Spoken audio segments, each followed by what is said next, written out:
So mga kaibigan, pag-usapan po muna natin yung naging rejection nga po ng Wasserman agent ni Kai Sotto dito nga sa NBA Summer League. At Kai Sotto mas piniling maglaro sa FIBA Olympic Qualifying Tournament kaysa i-push eto nga pong NBA Summer League na wala namang kasiguraduhan na mas mag-i-improve siya at mamaya ay mabangko lamang. Pero bago tayo magpatuloy mga kaibigan ko, pa-like and subscribe naman po and pa-hit ng notification bell, at kung gusto mong ma-shoutout, please comment down below your name at kung taga saan ka. Shoutout na po natin yan sa susunod na video natin. Maraming salamat po. Mga kaibigan, marami po nagtatanong sa atin kung bakit nga po hindi na tinuloy ni Kai Sotto yung paglalaro nga po dito sa NBA Summer League, which is magandang experience at pagpapakitang gilas ng kanyang natutunan dito nga po sa Japan B-League sa Yokohama B Corsair. So unang-una mga kaibigan, nilinaw ko na sa mga nakaraang vlog natin ay hindi maglalaro si Kai Sotto talaga dito sa NBA Summer League kung walang siguradong kontrata. Ibig sabihin lamang nito, may mga lumapit na NBA teams dito sa Wasserman agent para i-reach out itong si Kai Sotto at mabigyan ng play dito sa NBA Summer League, which is nangyari po last NBA Summer League. 4 na teams po yung nag-invite kay Kai, pero wala namang kontrata na ibinigay. Pinaglaro pero limited time lang doon sa Orlando Magic.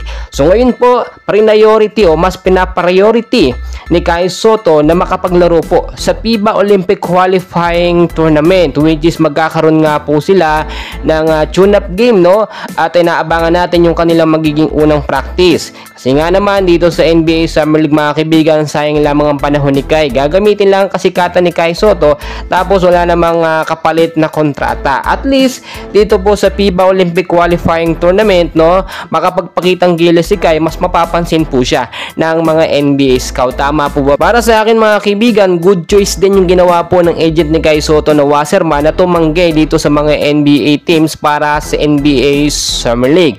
Kasi nga naman mga kaibigan, mas magandang maglaro si Kai Sotto na kung saan ay mas makikilala po siya. Ano po ba yon? Sa FIBA Olympic Qualifying Tournament. Once po kasi na matalo natin yung dalawang bigating team dito nga po sa Latvia at Georgia, ay may chance na tayo makapasok sa Olympics. Once na makapasok tayo sa Olympics, ay siguradong mas magandang oportunidad naghihintay sa ating pambato na si Kai Sotto. Meron din tayo nakuha mga update mga kaibigan na ito nga pong agent ni Kai Sotto na Wasserman ay nakikipag-ugnayan sa ilang mga NBA teams or mga NBA scout para nga po sa posibilidad na kontrata ni Kai Sotto sa NBA.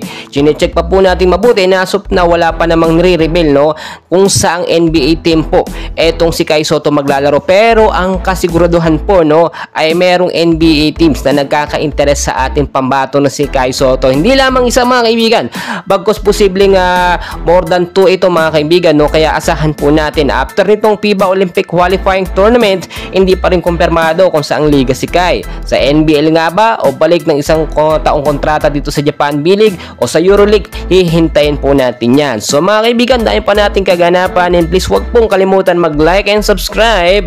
Maraming salamat po sa inyong lahat.